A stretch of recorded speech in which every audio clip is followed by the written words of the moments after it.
네, 안녕하세요, 여러분들. 자, 고등학교 내신 한국사, 별별 한국사 담당하는 큰별쌤 최태성입니다. 역사는 최태성! 여러분들도 힘내서 잘 따라오시기 바랍니다. 자, 별별 한국사 고등 내신 기념 아주 팍팍 압축해서 자세한 내용을 여러분들한테 지금 전해드리고 있습니다. 제가 하면서 여러분들 꼭 시험에 나올 거 꼭꼭 집어드리고 있으니까 그런 것들은 잘 표시를 해 놓으세요. 자, 이번 시간에 여러분들 그 고대 그 국가의 그 국제 교류와 문화에 대해서 한번 살펴보겠습니다. 이제 고대의 문화 파트입니다. 마지막 시간이에요. 그러니까 고대의 마지막 시간이에요. 자, 삼국의 문화입니다. 불교와 도교의 수용이 있다. 자, 먼저 불교부터 한번 볼게요. 이미 제가 얘기했어요. 자, 불교 수용했던 그 이유는 뭐다? 고대 국가의 어떤 특징이었다. 왕권강화 차원이었다. 라고 설명드렸습니다. 여러분들. 자, 그러면 불교 수용했던 왕 우리 한번 복수 한번 해볼까요? 자, 먼저 백제 누군가요? 침류왕. 그 다음에 고구려 누군가요? 소수림왕. 신라 누군가요? 법흥왕. 이렇게 나와야죠. 배웠잖아. 그죠?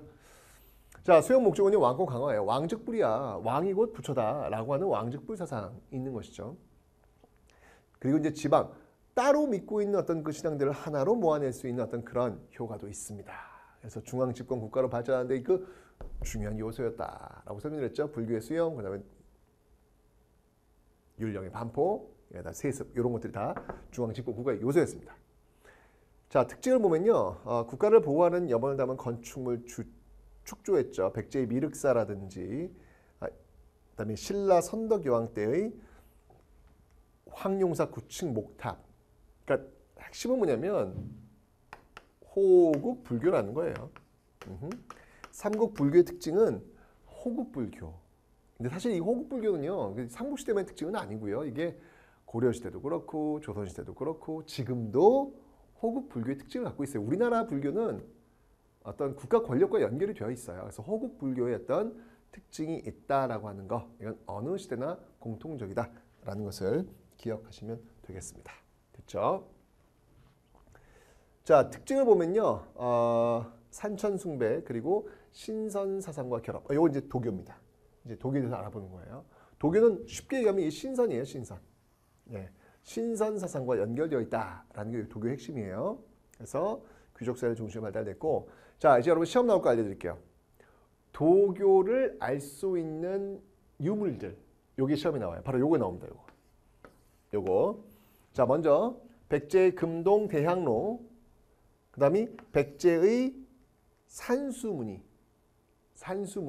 예, 그 벽돌이 있습니다. 산수무늬 벽돌. 그 다음에 고구려의 사신도. 자, 이 세 가지는요, 시험에 꼭 나옵니다. 삼국시대 도교의 발달과 관련이 있는 문화유산. 금동대학로, 산수문전, 그리고 사신도. 세 가지 반드시 기억하셔야 돼요, 여러분들. 시험에 꼭 나온 거 제가 탁 집어드렸습니다. 꼭 기억하기. 오케이, 별 한 빵빵빵빵 쳐놓으시면 되겠습니다. 자, 다음은 이제 유학을 한번 살펴볼까요? 자, 유학. 교육기관 한번 볼게요, 여러분들. 먼저 고구려의 대학교 어디라 그랬어요? 태학. 그죠? 그 다음에 통일신라는 어디였죠? 통일신라는 국학. 어느 왕 때? 신문왕 때. 그 다음에 발해는 주자간. 자, 여기 지금 고구려의 태학 나왔죠. 소수림왕 때 유교 경전과 역사 교육했고요. 그 다음에 지방에도 있었던 교육기관이 있어요. 오호, 하나 더 추가합시다, 우리. 예, 고구려에 있었던 지방 교육기관은 무엇이었을까요? 바로 빠밤, 경당. 경당이라는 지방 교육기관이 있더라. 이 경당은 여러분들 특징이 뭐냐면 오 플러스 무술도 가르친다는 거. 호호, 요거 특징이네요. 예, 학문과 무술도 가르친다는 사실. 요거 여러분들 꼭 기억을 좀 해놓으시면 되겠습니다. 이게 바로 경당이었습니다. 네, 됐죠? 우리가 지금 태학, 국학, 주자간 배웠는데 고구려의 지방교육기관 하나 더 추가, 경당. 그런데 여기는 무술도 한다는 거. 네, 받으시면 되겠습니다. 그 다음에 이제 백제를 보지요. 백제는요, 오경 박사. 이 박사는 뭘까요? 똑같아요. 지금 왜 대학교 박사 얘기하잖아요. 그죠? 네. 박사. 오경. 이건 이제 유교 경전을 얘기하는 거거든요. 와 관련된 박사가 있더라라고 하는 거. 의박사. 여기 다 박사 붙습니다. 의학교육. 역박사. 역학. 역법. 이건 바로 천문과 역법교육. 다 박사들이 지금 붙고 있네요. 오호. 그러니까 백제도 교육기관이 있었을 거예요. 기록에 나와 있질 않으니까 교육기관을 모를 뿐이지 이게 박사들이 있는데 교육기관이 없을 리가 없죠. 네. 기록이 없으니까 여러분들 시험 준비는 안 해도 되겠네요. 그래도 있는 게 낫지. 네. 그 다음에 신라 볼게요. 자, 요게 뭐냐면 두 청년이 유학 공부에 우리 힘쓰자라는 것을 맹세하는 내용이 새겨져 있는 비석이 하나 있어요. 이 비석을 통해서 신라 시대에도 유학이 발달했구나, 유학 교육이 발달했구나라는 걸 알 수 있다는 얘기지. 그 비석의 이름이 뭔지 아세요? 하나, 둘, 셋, 넷, 다섯 글자네. 바로 임신년에 쓴 기록 서기석이라는 겁니다. 임신서기석. 그런 것 같아요. 그 당시에 돌멩이에다가 우리 한번 열심히 한번 각오 한번 써보자 라고 썼지. 사실 그게 뭐 이게 나중에 어떤 그 굉장한 문화유산이 될 거라고 생각 안 했겠지. 썼을 거야. 근데 그게 지금 한 2000년 뒤에 엄청난 문화유산 남아있는 거잖아요. 지금요. 그죠? 여러분들도 한번 각오를 한번 쓴 다음에 비닐봉지에 이렇게 딱 접어가지고 땅속에다 한 100m 정도, 한 10m 좋아요. 묻어둬 보세요. 나중에 여러분들 그게 또 굉장한 또 문화유산이 될 수도 있을 겁니다. 네. 자, 다음요. 이제 역사서 볼게요. 역사서는 여러분들 역사서를 편찬할 때는요. 그 나라가 잘 나갈 때. 예. 왜냐면 나 잘 나가니까 기록하고 싶은 거야. 예. 나 힘들고 어려운데 그거 기록하고 싶겠어요? 안 한다고요. 잘 나갈 때 쓴다고요. 대부분의 전성기 시기와 맞닿아 있습니다. 여러분들 백제 전성기 몇 세기? 4세기. 어느 왕 때? 근초왕. 고구려 전성기 몇 세기? 5세기. 어느 왕 때? 광개토 장수왕. 자, 다음 신라 몇 세기? 6세기. 진흥왕. 자, 보세요. 자, 고구려는요. 유기백권 영양왕 때 6위를 간추려 신집 5권. 자, 영양왕 때 사실은 이런 역사서들이 있잖아요. 이게 아마 광개토 태왕 때 아마 쓰여졌을 거예요. 근데 기록이 없으니까 몰라. 근데 영양왕 때 영양왕은 어떤 시기예요, 여러분들? 영양왕은 수의 침략을 다 막아냈던 그 시기의 왕이에요. 영양왕이. 얼마나 대단한 왕이에요. 우리가 이제 수나라 침략할 때 을지문덕만 알고 있죠. 그건 장수였고 그때 왕이 바로 영양왕이에요. 영양왕. 영양가 짱이야 진짜. 정말 이 영양왕. 그러니까 이 수의 침략을 물리쳤던 어떤 그 자부심이 얼마나 대단했겠어요. 당연히 역사서 썼을 겁니다. 그래서 6위를 간추려서 신집 5권이라고 하는 역사서를 편찬했더라. 아쉬운 건 지금은 존재하지 않는다는 거. 여러분 지금 존재하는 역사서 가장 오래된 역사서는 뭘까요? 그거는 고려 중기 김부식이 썼던 삼국사기가 가장 오래된 역사서입니다. 왜? 그 이전 건 다 뭐 없어졌어요. 김부식이 분명히 이런 거 다 보고 썼거든요. 근데 없어졌어요. 혹시 여러분 다락방에 혹시 이런 거 나오면 저한테 먼저 얘기를 해주세요. 네. 자, 백제 근초왕 전성기잖아요. 이때 고흥, 박사 고흥에 의해서 서기라고 하는 역사서를 만들고 진흥왕 전성기잖아요. 이때 거칠부에 의해서 바로 국사라는 역사서를 만들고 있더라라고 하는 거. 요걸 여러분들이 기억을 해 놓으시면 되겠습니다. 됐죠, 여러분들? 네. 요게 바로 네, 역사서. 다 전성기 때잖아요. 남기고 싶은 거야. 근초고왕 때 서기, 진흥왕 때 국사, 고흥의 서기, 거칠부의 국사. 기억해 놓으시면 되겠습니다. 자, 다음 또 볼게요. 이번엔 과학기술입니다. 뭐 신라에 여러분들 박물관 가시면 알겠지만 금관 보세요. 와, 정말 놀랍지 않습니까? 그 얇은 그 금판에다가 정말 정교하게 새겨놓은 그 무늬들을 보면 거의 혀를 내두를 정도죠. 와, 대단합니다. 자, 그래서 금관 기억하시면 되고요. 그리고 선덕여왕 때 건립된 천문관측 관련된 건축물. 자, 선덕여왕 때 건립되었습니다. 그리고 천문관측과 관련된 것입니다. 삼국시대 신라의 문화유산입니다. 이것은 무엇일까요? 띵! 첨성되었습니다. 네. 여러분은 첨성대는요 통일신라 작품이 아니에요. 요거 잘 기억해 두셔야 돼요. 사진 보고 이게 어느 시대인지는 반드시 기억하셔야 된다는 얘기예요. 첨성대는 통일신라 시대가 아닙니다. 삼국시대 신라의 작품입니다. 어느 왕 때? 선덕 여왕 때가 되겠습니다. 잊지 마세요. 자, 다음 고구려입니다. 자, 이 고구려는요 천문도 제작했다는 거 받으시면 되고요. 백제, 이 금동대학로 대단하죠. 예, 뛰어난 금속 세공 기술. 정말 그 백제 금동대학로도 정말 역작이다, 명작이다. 그 시대의 어떤 그 정수를 모두 담아낸 그런 명작이다라는 어떤 그런 생각이 듭니다. 정말 대단한 작품이에요. 어떻게 저렇게 이 위에 이 봉황 보세요. 가슴팍 탁 벌어진 모습. 네, 그리고 용, 그 위에 그 연꽃을 탁 틀어주고 있는 그 손, 이 끝에 있는 이 발가락이죠. 이 발가락, 어우 살아 있어요. 네, 그런 엄청난 뛰어난 세공 기술을 백제는 가지고 있었죠. 그 다음에 이제 칠지도라는 게 있어요, 여러분들. 칠지도. 이 칠지도도 역시 마찬가지로 일본과 백제와의 그 관계를 보여주는 그 문화유산이거든요. 예, 바로 우수한 제철 기술과 금속 주조 기술을 보여주고 있다. 여러분들 어려워하지 마세요. 그냥 사진 보고 이거 어느 나라 거야만 연결하시면 되는 거예요. 문화 파트는 그게 제일 중요해. 어느 나라 건지 연결만 하시면 돼요. 그리고 뭐 현존하는 최초, 현존하는 최고 요 정도 타이틀만 외워두시면 되는 거예요. 아시죠? 자, 이제 불교 예술의 발달입니다. 자, 먼저 불상.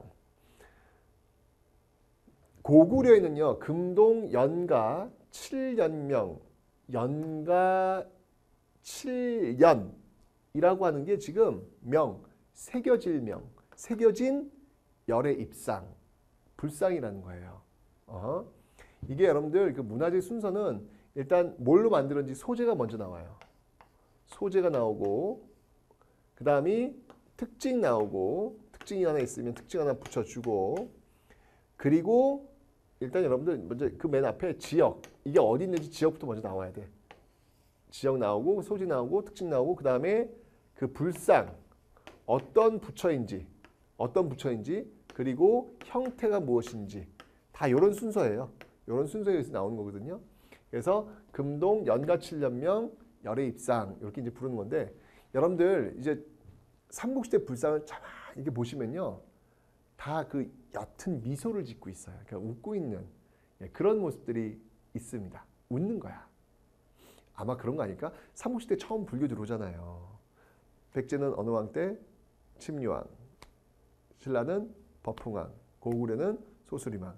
이 불교를 이제 수용을 하는데, 아무래도 불교가 좀 외국 종교니까 뭔가 친근한 어떤 그 모습이 있어야 될 거 아니에요. 그러다 보니까 아마 불상들이 웃는 게 아니었을까? 그런 생각을 해봐요.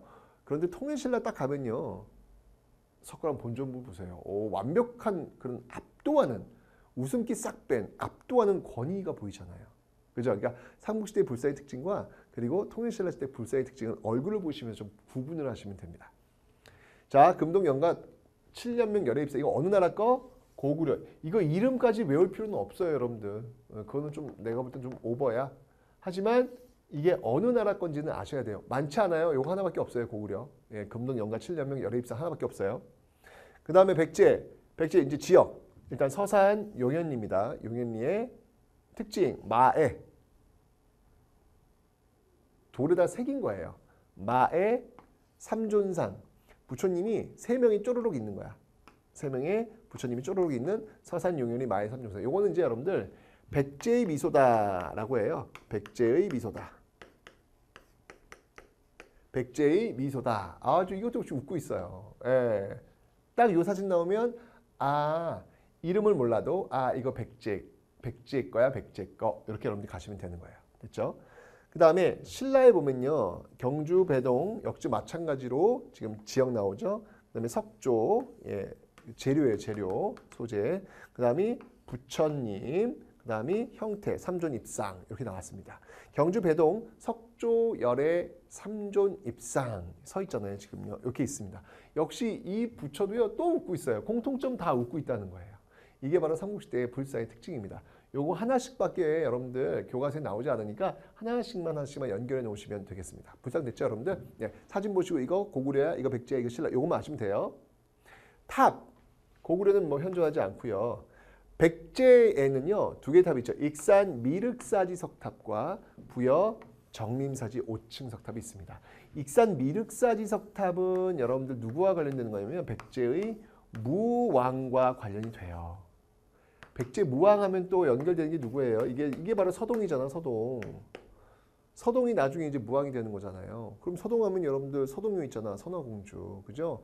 선화공주가 신라 진평왕의 딸인데 그 신라 진평왕의 딸하고 결혼을 해가지고 결국은 백제의 왕이 되지 않습니까? 그때 선화공주가 서동한테 이 무왕한테 부탁을 하죠. 절 하나 지어주세요. 그래서 세운 절이 바로 익산 미륵사지 석탑이다 라고 삼국유사에 나왔단 말이에요. 그런데 익산 미륵사지 석탑에 해체 작업이 지금 들어갔죠. 그래서 해체, 왜냐면 쓰러지고 있으니까 그 해체 작업을 했는데 오 마이 갓, 거기에서 그 탑 안에서 그 탑을 왜 만들었는지, 그 절을 왜 지었는지 쓴 기록이 나왔어요.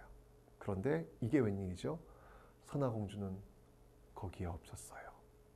사택적덕의 딸이 등장을 했죠. 역사의 반전이 바로 이런 겁니다.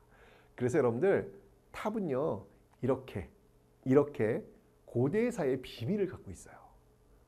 그 탑을 한번 해체해보면 엄청난 고대의 비밀이 쏟아져 나옵니다. 그런데 여러분들 그거 아세요? 고대 탑 중에서 아직 해체하지 않은 탑이 있습니다. 그 탑이 바로 정림사지 5층 석탑이에요. 부여에 있는 정림사지 5층. 야, 저는 그래서 정림사지 5층 석탑을 볼 때마다 진짜 신기로운 거, 신비한 거예요. 저 안에 고대사의 비밀이 있는 거야. 보고는 쉽지만 그게 또 쉽지 않죠. 예, 아직 해체할 시기가 안 됐는데, 아직 뭐 보수할 시기가 안 됐는데 굳이 해체할 필요는 없거든요. 기다려 봐야죠. 제가 살면서 못 봐도 좋아요. 그냥 건강하고 튼튼하게만 쭉 고대사의 비밀을 간직하고 왔으면 좋겠다. 여러분 시대에 볼 수 있을까? 네. 어쨌건 그런 어떤 탑이 다 백제일 거예요. 자, 일단 여러분들 위치 봐주세요. 미륵사지 석탑은요, 익산에 있습니다. 익산에 있고요. 정림사지 5층 석탑은 부여에 있어요. 자, 기억 잘 봐두세요. 여러분들 아까 금동대학로 있죠? 금동대학로도 역시 부여예요. 금동대학로도 역시 부여에서 발견이 되었어요. 자, 무슨 말이냐면 부여는 여러분들 백제 수도잖아요. 한성, 웅진, 부여 옮기잖아요. 그죠? 이 부여에서 있었던 역사의 사실들이 굉장히 많이 있거든. 바로 성왕의 백제 중의 표상이 바로 이 수도 삽이 부여 아닙니까? 그죠? 그 부여에서 볼 수 있는 게 바로 금동대학로였고 그 부여에서 볼 수 있는 게 바로 정림사지 5층 석탑이라는 사실. 굉장히 중요한 포인트예요. 부여입니다. 문영왕릉은 여러분들 어디서 발견되지 아세요? 이거는 공주예요. 웅진이에요. 그거 꼭 구분을 해놓으셔야 돼요. 시험에 정말 잘 나옵니다, 여러분들. 네. 그 다음에 이제 신라를 볼게요. 신라는 선덕 여왕 때 호국불교의 어떤 상징으로서 황룡사 9층 목탑. 왜냐하면 그 각 층마다 주변의 그 민족들을 상징합니다. 그래서 그 층마다 지을 때 그 주변 민족들이 신라한테 절하러 온다. 뭐 그런 의미에서 그걸 세운 거거든요. 그래서 호국불교예요. 그런데 이제 알겠지만 고려 몽골 때 침입해가지고 그때 이제 다 불타 버리게 되죠. 그리고 이제 경주의 분황사 모전석탑이라고 있어요. 이게 뭐냐면 여러분 중국은요 벽돌로 탑을 쌓아올. 왜냐면 거기는 흙이 많잖아. 흙이 많으니까 벽돌로 이렇게 쭉 만들어서 그걸 쌓아 올린다고요. 근데 우리는 돌이 많아요. 그래서 우리는 석탑을 지어요. 일본은 나무가 많아요. 그래서 일본은 목탑이 많아요. 그래서 중국의 전탑, 벽돌 전이죠. 중국의 전탑, 우리의 석탑, 그리고 일본의 목탑. 이런 구조예요. 이게 다 그 지역의 특징에 따라 가지고 이런 것들이 만들어지는 거거든. 그런데 이게 모전이라고 하는 건 뭐냐면 모방했다는 얘기예요. 이 전, 벽돌이야, 벽돌. 이게 어떻게 되냐면 우리가 돌이 많잖아. 돌이 많으니까 돌을 벽돌 모양으로 쪼개는 거야. 이게 엄청 힘든 일인데. 그러니까 원래 벽돌이라고 하는 거는 흙을 갖고 그걸 구워서 만드는 거잖아요. 근데 우리는 그게 아니라 돌을 쪼개가지고 벽돌처럼 만든 거라 그래서 그걸 쌓아 올린 거. 그래서 모방했다. 전탑을 모방했다. 그래서 모전 석탑 이렇게 이야기를 하는 겁니다. 예, 분황사 석탑입니다. 요게 3개밖에 없어요. 삼국시 탑은요. 예, 그것만 기억하시면 돼요. 백제에서 2개, 신라에서 1개. 예, 딱 보시고 아, 이거 백제 거네. 아, 이거 신라 거네. 요렇게만 여러분들이 딱 감 잡으시면 되는 거예요. 아셨죠, 여러분들? 네, 중요한 포인트였습니다. 자, 다음은 이제 고분 문화예요. 자, 문제 한번 내볼게요, 제가. 자, 여러분들 총과 릉의 차이를 아시나요? 어떨 땐 총이라고 부르고 어떨 땐 릉이라고 부를까요? 어떨 땐 총이라고 부르고 어떨 땐 릉이라고 부를까요? 총! 네, 총은요. 그 무덤의 주인을 알 수 없을 때 총. 그래서 그 무덤의 주인을 알 수 없으니까 그 무덤에서 나왔던 특징적인 문화유산 있잖아요. 그걸 붙여서 하는 거예요. 예를 들면 고구려의 그 벽화에서 무용총이다. 그럼 그 안에 무용을 추고 있는 그런 어떤 모습들이 있는 것이죠. 각조총이다. 각조총은 이렇게 씨름하고 있는 모습들. 씨름하고 있는 모습들이 있어서 각조총. 그 다음이 천마총이다. 천마총이면 그 무덤 안에 천마도라는 그림이 발견되어서 천마총. 네, 이런 식으로 이제 붙이는 거고, 릉은 뭐냐면 그 무덤의 주인을 알 수 있는 경우. 대표적인 바로 공주에 있는 문영왕릉이잖아요. 그죠? 네, 그렇게 여러분 릉과 총을 한번 구분해 주세요. 상식이에요, 상식. 자, 고구려. 여러분들 부여하고 고구려하고 백제하고는 그 연결고리가 같다라고 설명드렸습니다. 신라는 좀 달라. 그러다 보니까 무덤의 양식이 비슷하다? 고구려랑 백제가? 왜? 무덤은 되게 보수적이거든. 만약에 부모님 돌아가셨어. 무덤을 써야 돼. 쓴다면 어떤 모양을 쓸 거야? 하트 모양? 별 모양? 아, 쉽지 않아. 이게 무덤이라고 하는 거는 굉장히 보수적인 거라서 그냥 전통을 쓰고 있는 우리 동그란 어떤 그 형태를 쓸 수밖에 없을 거라고. 이렇게 무덤은 보수적이기 때문에 그 무덤의 형태를 통해 가지고 그 민족의 어떤 개통성 이런 것들을 찾아낼 수가 있거든. 지금 그 얘기야 지금. 그래서 고구려 백제가 같다는 거야. 어떻게 갔냐? 바로 돌무지 무덤으로 유사하다. 돌무지 무덤으로 유사하다. 고구려의 대표적인 돌무지 무덤은 장군총이다. 벽돌을 이게 벽돌이 있나? 그 돌을 쌓아 올린, 돌을 무지하게 쌓아 올린 그런 무덤이다. 그러다가 이제 시간이 흘러가면서 이제 어떤 무덤으로 바뀌냐면 굴식 돌방무덤으로 바뀌어. 굴식 돌방무덤 같은 경우에는 이제 요게 형태가 좀 이런 형태거든. 이런 형태. 그러니까 보니까 지금 이렇게 입구가 있어. 여기 이제 방이 있으면 널방이 있으면 여기다 관을 이렇게 올려놨겠지. 이렇게 있으면 입구가 있으니까 입구에 들어오면 이 공간이 있다고. 공간에서 이제 막 이제 벽화를 그린 거야. 이렇게 벽화를 이렇게 막 벽화를 그려놓은 거지. 근데 문제는 뭐냐면 이게 입구가 있다 보니까 도굴이 쉬워. 그래서 여기에서 있는 이 유물들은 다 그냥 도굴됐다고 보면 돼. 남아 있는 거는 벽화밖에 없는 거지. 그래서 이런 어떤 굴식 돌방무덤으로 돌무지 무덤에서 굴식 돌방무덤으로 돌무지 무덤은 이제 이런 형태잖아. 장군총이 이제 이렇게 생겼잖아. 그렇지? 이렇게 해서 이런 무덤 형태로 바뀌더라라는 거 기억하면 되는데 백제도 똑같다고. 백제도. 자, 봐. 돌무지 무덤 석촌동 거북 당연히 서울에 있어야지. 백제가 한성 서울에 출발하니까. 그런데 굴식 돌방무덤으로 바뀌어 나갔고 하나 더 추가한다면 문영왕릉은 왜 중국과의 교류를 할 수 있는 모습이 있다 그랬잖아. 그게 바로 벽돌 무덤을 통해서 중국과의 어떤 교류를 보여주고 있더라라고 하는 거. 중국 남조의 영향이더라라고 하는 거 기억해 놓기. 자, 이렇게 고구려와 백제는 유사해. 돌무지 무덤에서 굴식 돌방무덤, 그리고 백제 같은 경우는 벽돌 무덤이 하나 더 있다는 거. 그런데 신라는 달라. 완전 달라, 신라는. 그러니까 신라는 개통적 측면에서 봤을 때 뭔가 좀 다르다라는 건데 신라 같은 경우에는 어떤 무덤이냐면 돌무지 덧널 무덤이야. 자, 널이 관이거든. 널이 있으면 여기다가 덧댔어. 널이 하나 더 있어. 관이 하나 더 있어. 그런 다음에 돌을 막 무지하게 쌓아 올려. 그리고 홀 덮어. 이런 형태. 이게 바로 지금 돌무지 덧널 무덤이거든. 대표적인 무덤이 천마총이지. 선생님, 저 천마총 갔다 왔는데요. 거기 입구 있어요. 이거는 지금 입구가 없어야 정상이야. 입구가 없으니까 이 안에 있는 유물들이 온전하게 보존이 됐겠지. 왜? 도굴이 어렵거든. 도굴이 어려우니까 여안에서 막 금관도 나오고 막 그냥 쏟아져 나오는 거라고. 왜? 입구가 없으니까. 아니라니까요, 선생님. 저 천마총 경주 같은 입구 있었다니까요. 네. 그건 발굴을 한 다음에 일반인들한테 공개를 하기 위해서 입구를 우리가 만들어 놓은 거예요. 그 입구 아니요, 그거는. 네. 그래서 돌무지 덧널 무덤이더라. 여기는 천마총에는 천마도가 나왔어요. 그래서 천마총이라고 하는데 천마도는 그림이 아니야. 벽화가 아니야. 벽화가 아니고 그 말 안장, 말다래라고 하는데 그 말 안장의 그 밑에 이게 쭉 늘어뜨려 놓은 그 부분에다가 그림을 그려 놓은 거거든. 천마 그림을 그려 놓은 거야. 그게 이제 바이올돼서 여기는 천마총이다 라고 얘기를 하는 거지. 오케이? 자, 신라의 돌무지 덧널 무덤. 기억하기.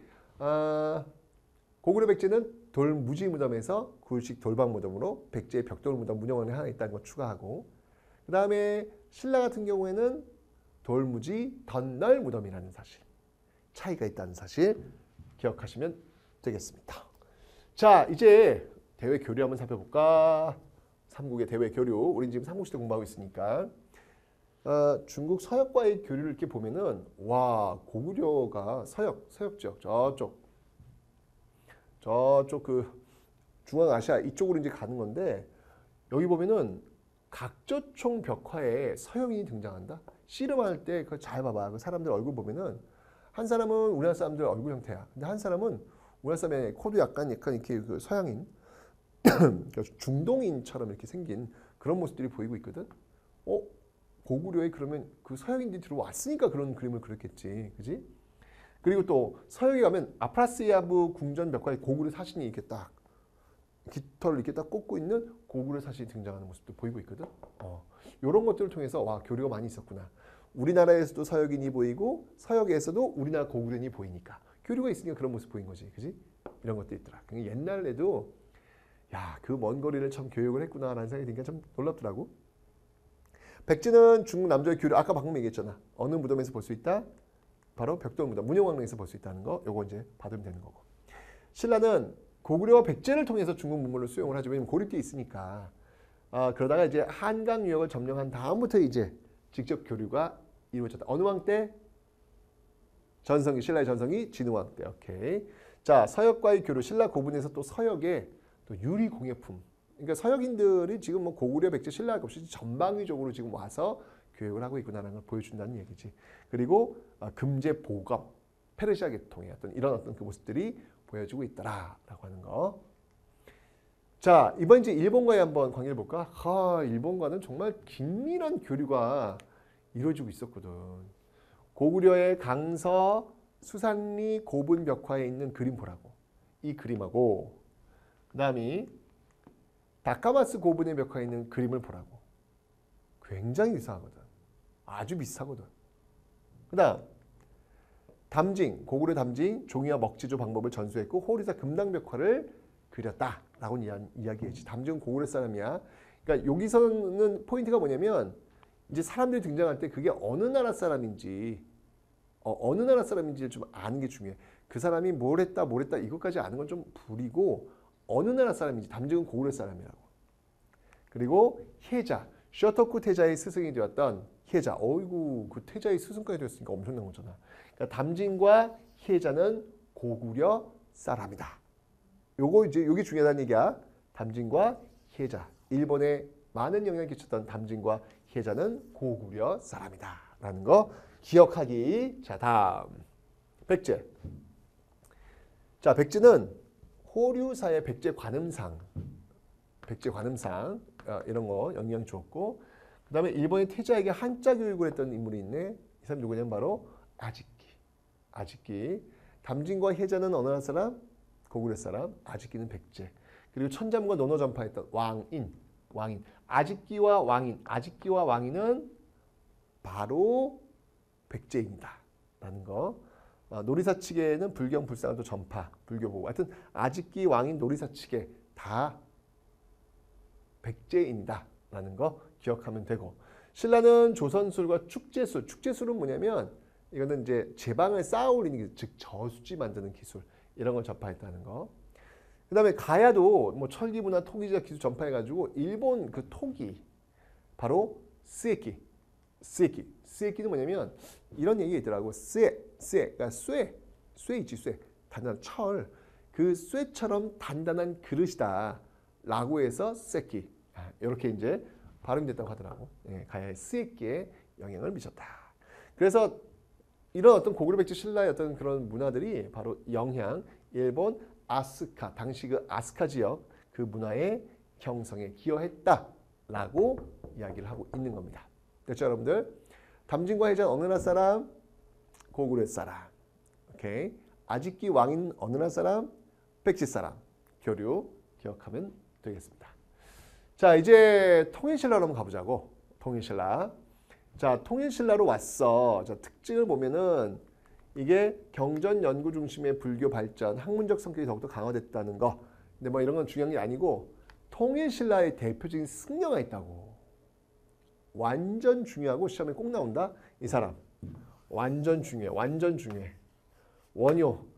문화 파트에서 원효가 시험에 안 나오면 그거 좀 심각해. 원효는 일심 사상과 그리고 화쟁 사상을 통해 종파 간의 사상적 대립을 조화시키려 했던 인물이야. 그러니까 일심 사상, 하나의 마음이라는 거잖아. 그리고 화쟁, 투쟁하는 것들을 조화롭게 하나로 이렇게 만든다는 거잖아. 하여튼 모든 하나로 이렇게 만들어내려는 그런 모습들이 원효가 보이고 있더라. 특히 원효는 이 아미타 신앙이라고 해가지고 아미타는 극락세계를 관장하는 부처야. 불교는 이게 유일신 사상을 갖고 있는 종교가 아니야. 어찌 보면 다신교라고 볼 수도 있지. 유일신이 아니라고. 그래서 각기 자기가 맡은 영역이 있어. 극락세계, 즉 천국을 담당하는 부처는 누구냐면 아미타 부처야. 미래의 중생들을 구원하기 위해서 오는 부처는 미륵불이야. 그리고 현재 우리 역사 속에서 만나봤던 부처는 현재불이라고 해서 석가모니불이야. 고타마시다다 우리 봤잖아. 그지? 그런 식으로 다 영역이 있거든, 영역이. 근데 이 원효는 아미타 신앙. 그래서 나무 아미타불만 외우면 누구나 다 극락세계 갈 수 있다고 하는 거야. 이거 얼마나 좋아. 그러니까 삼국시대 맨 처음에 불교가 들어올 때는 한자로 되어 있으니까 일반인들은 접근 불가, 알 수 없음. 그런데 바로 이 원효에 의해서 그렇지 않아. 나무 아미타불만 담으면 왜 모두 다 극락세계 갈 수 있어? 라고 이야기를 하니까 민중들도 이제 부처님을 만날 수 있는 기회를 얻은 거지. 그래서 바로 불교의 대중화에 기여했다라는 타이틀이 이 원효에 붙은 거야. 대단한 사람이지. 당시 어떤 그 기층 민들의 어떤 그 허한 마음을 이렇게 불교를 통해서 채워줄 수 있는 그 역할을 했다는 사람. 우리도 참 이런 사람이 돼야 되지 않을까. 누군가에게 도움을 줄 수 있는 어떤 그런 사람이 돼야 되지 않을까. 원효를 보면서 그런 생각이 들더라고. 아, 진짜 좋은 일 하셨다. 당시 정말 힘들어하는 어떤 그 백성들에게 부처를 믿으면 나도 천국에 갈 수 있다는 어떤 그런 생각을 주어서 심리적 안정감을 줄 수 있는 거니까. 물론 이런 것들이 당시 어떤 그 모순, 사회의 모순을 비판해야 되는데 비판하지 못하게 하는 어떤 그런 한계도 분명히 있지. 그런 것들은 좀 같이 이제 결부하면서 원효라는 인물을 좀 우리가 좀 접근해야 되지 않을까라는 생각이 드네. 그 다음에 원효에도 배프 있다. 원효의 배프. 원효랑 같이 함께 당나라의 유학을 구하러 갔다가 너무 목이 마른 거야. 그래서 원효가 이제 막 물 찾다가 결국 물을 먹어. 그냥 뭐 바가지에 그냥 찰랑찰랑 물이 있으니까 너무 맛있는 거야.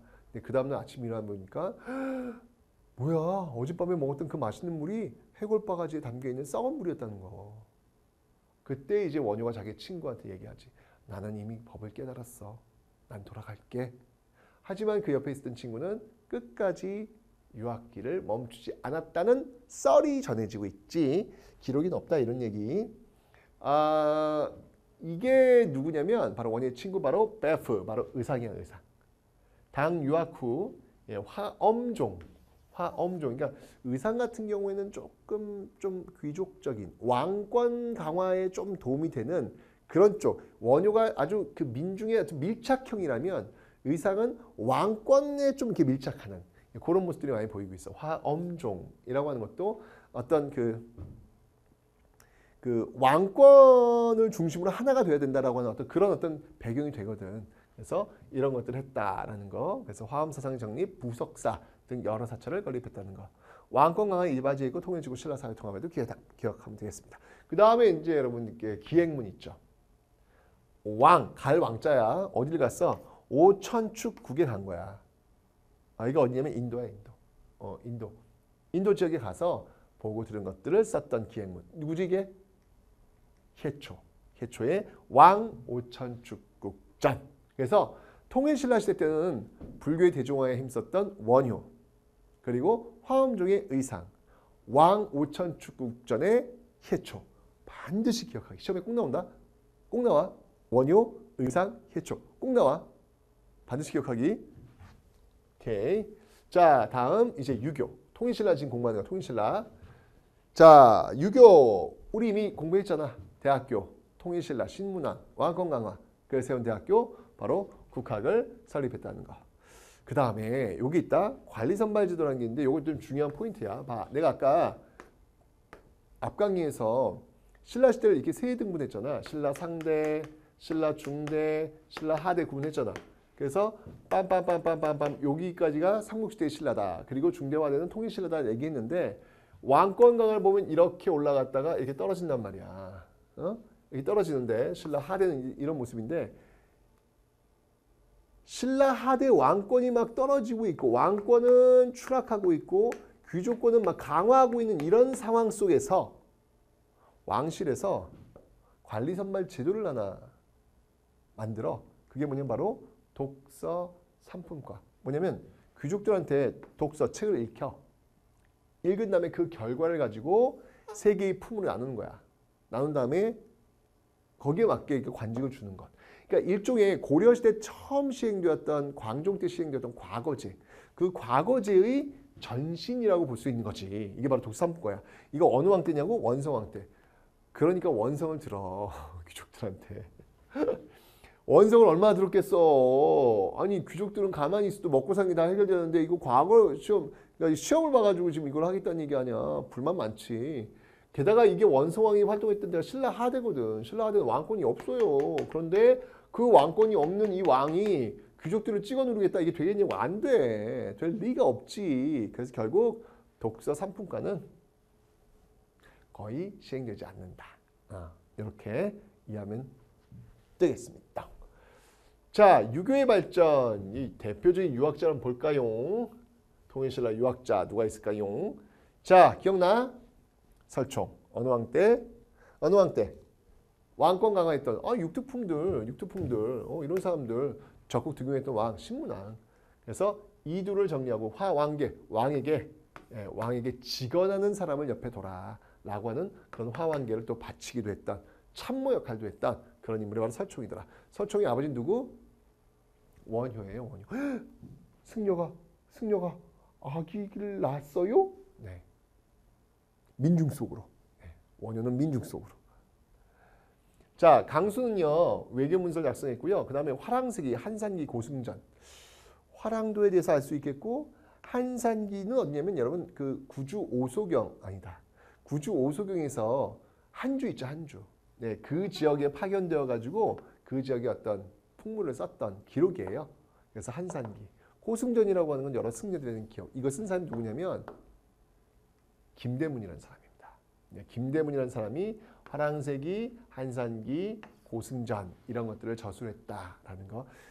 김대문은 이제 진골귀족인데요. 당시 불교가 들어오잖아요. 불교는 외래 종교거든.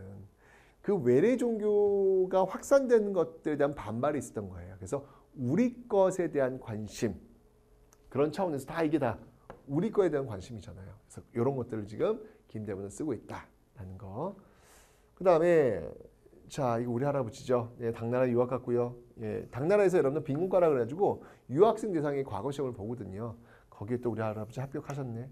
그래서 돌아와가지고 당시 그 진성여왕 원종 애노인안이 막 일어나고 난리가 아니었던 정말 망하기 일보 직전이었던 그런 단계. 그때 시무책을 다 견의한 거야. 이거대로 해라.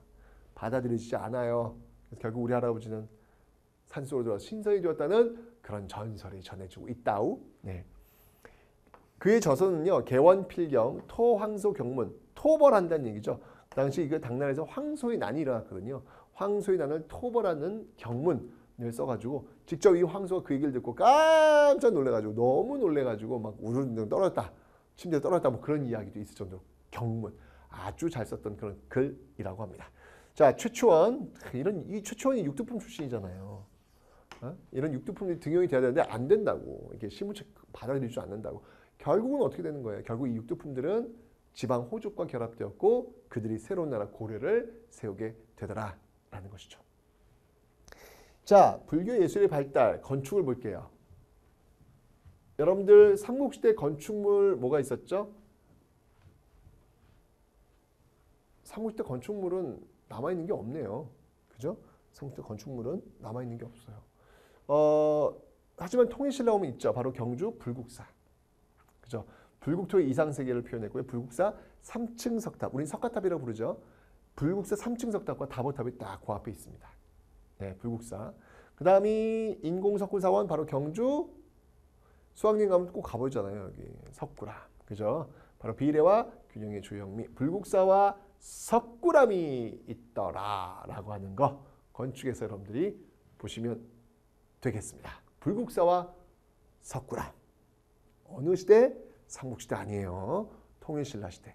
하여튼 여러분들 이게 통일신라 시대의 작품인지 삼국시대의 작품인지 반드시 사진 보고 구분하시면 됩니다. 자, 불탑 볼게요. 자, 삼국시대 불탑 탑 세 가지. 백제, 익산, 미륵사의 석탑, 부여의 정림사지 5층 석탑, 신라, 경주의 분황사 모전석탑. 오케이? 그거 세 가지밖에 없어요. 통일신라에 오면요. 탑들이 있죠. 경주의 가문사지 3층. 이제부터는 3층이야. 통일신라의 특징은 3층이야. 그리고 경주 불국사 3층 석탑, 석가탑, 양양 진전사지 3층 석탑. 이런 것들이 이제 나오게 되더라라는 거. 그리고 이제 경주 불국사의 다보탑도 있죠. 구례 화엄사 사사자 3층 석탑도 있습니다. 화엄사 사사자 3층 석탑. 네 마리 사자들이 이렇게 받치고 있는 모습들.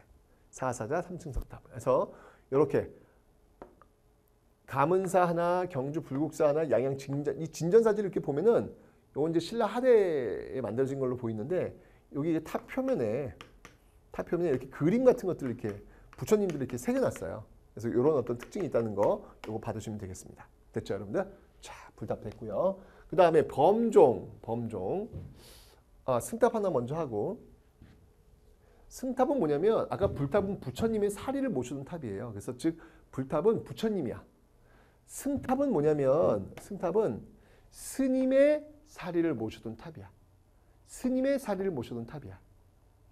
이게 왜 중요하냐면 바로 신라말 이 선종과 관련이 있는 거야. 정말 중요해. 왜냐면 봐봐. 신라 하대를 이끌고 있었던 세력이 누구라 그랬어? 지방 호족이잖아. 그 지방 호족의 명분을 제공했던 두 가지 사상이 뭐였지? 선종과 풍수지리. 그러니까 신라 하대는 지방 호족이 성장하면서 선종이 발달한다고. 그 선종은 뭐라 그랬지? 참선을 통해서 깨달음을 얻는 거야. 참선을 통해서 깨달음을 얻는 거야. 근데 참선이 이게 어려워. 그걸 누가 도와줘야 돼? 스승이 도와줘야 돼. 그래서 그 스승을 기념하기 위해서 스승도 돌아가신 다음에 이렇게 몸에서 이렇게 돌멩이 같은 게 나온다고 그 돌멩이를 보관한 탑, 그게 바로 승탑이라고. 그러니까 선종이 유행하면 승탑도 유행하겠지. 그런 것들이 있는데 대표적인 게 바로 쌍봉사 철감선사 승탑이 있다라고 하는 거. 쌍봉사 철감선사 탑. 굉장히 화려하지 이 탑은.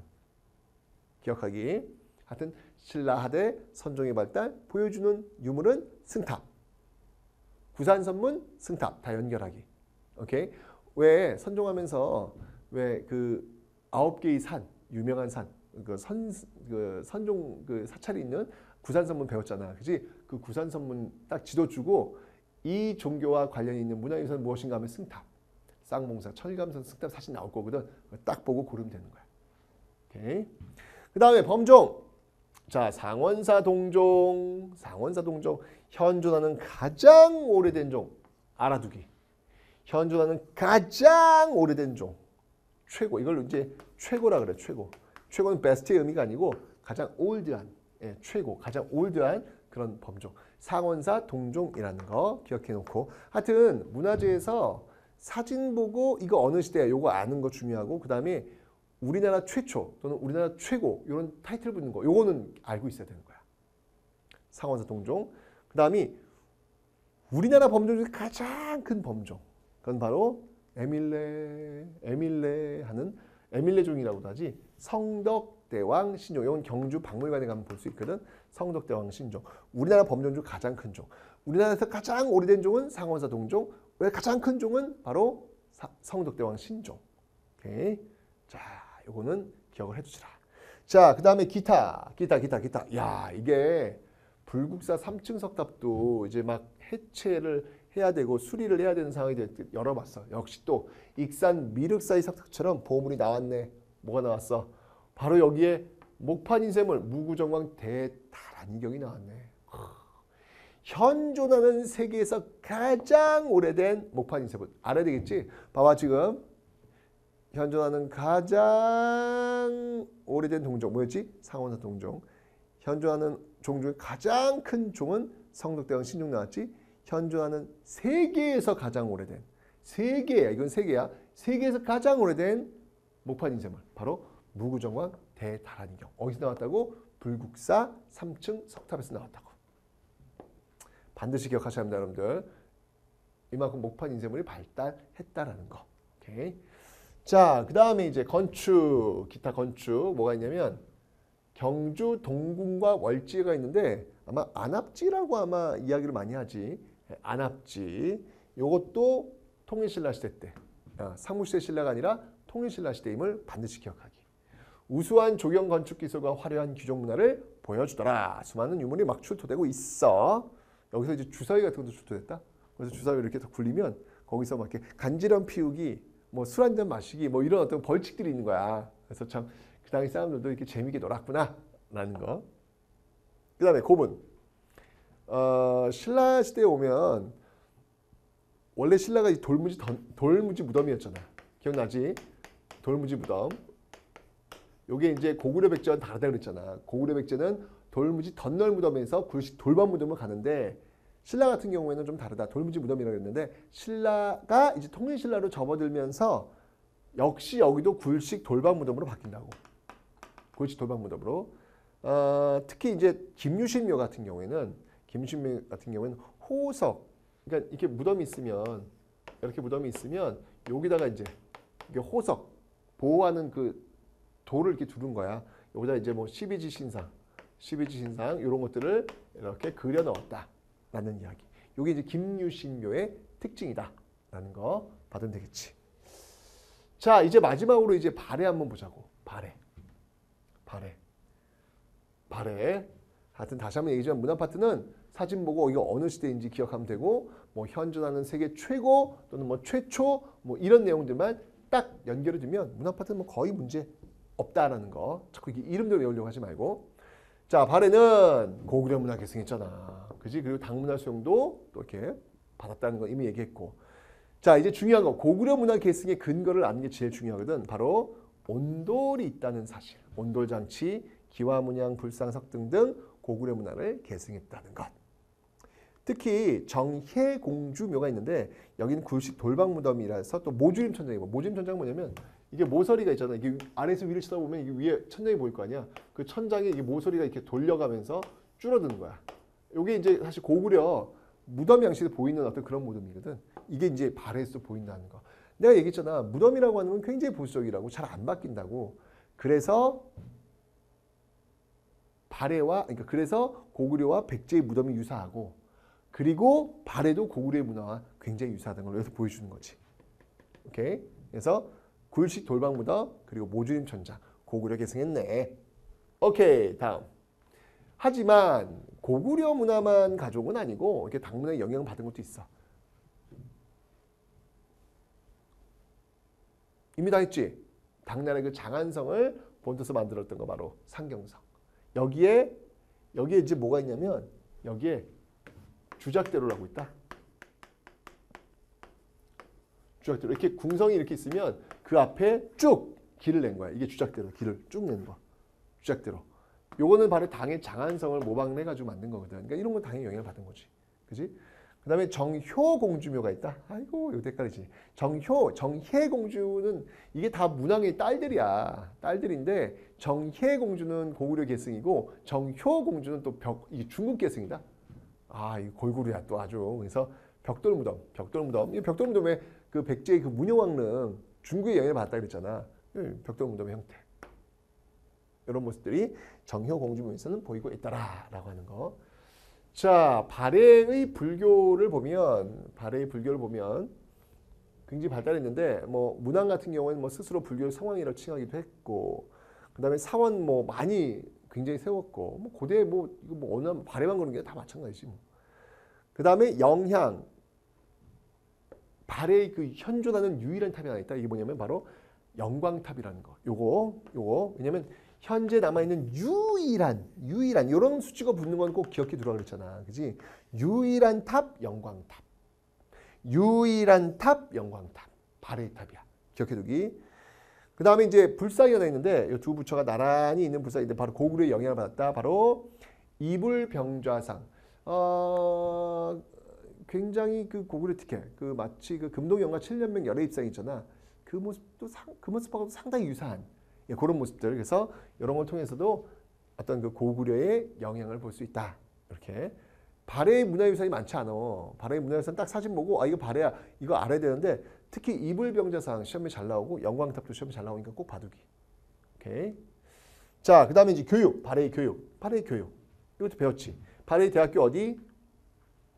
또 까먹었네. 고구려의 대학교 어디야? 태학. 주방에 무술도 가르치는 곳은 어디야? 경당, 신라, 통일신라, 대학교 어디야? 국학, 발해, 주자감 했잖아. 주자감 설치. 그래서 국립교육기관이었다라는 거. 통치, 유교를 통치 이념. 그래서 뭐 이제 육부에다가 충인의지의 신 뭐 이렇게 뒀겠지. 그지? 자, 이렇게 해서 고대 문화를 다 배웠습니다. 그렇구나. 고대 문화의 어떤 그 특징들을 보니까 좀 다르네. 하여튼 여기서 포인트는 뭐다? 사진 보고 이게 삼국시대야, 고구려야, 백제, 신라. 요거 아는 거 정말 중요하고, 두 번째는 현존하는 세계 최초, 뭐 최고, 유일 이런 단어 있으면 요것도 딱 정리해서 기억해 놓기. 이런 문화 파트는 여러분들 어렵지 않아요. 너무 막 그 용어들 다 외운다고 스트레스 받지 말라니까. 사진이 중요해. 교과서에 나와 있는 사진 보면서 해결하기. 오케이, 좋습니다. 자, 여기까지가 고대의 특징이었습니다. 이제 다음 시험부터는 이제 중세 고려로 넘어갑니다. 자, 후삼국, 견훤, 그리고 궁예, 그리고 왕건 각축을 벌였던 그 후삼국 최종 승리는 바로 고려 왕건에 의해서 종지부를 찍게 됩니다. 바로 그 고려의 왕건 지금부터 출발합니다.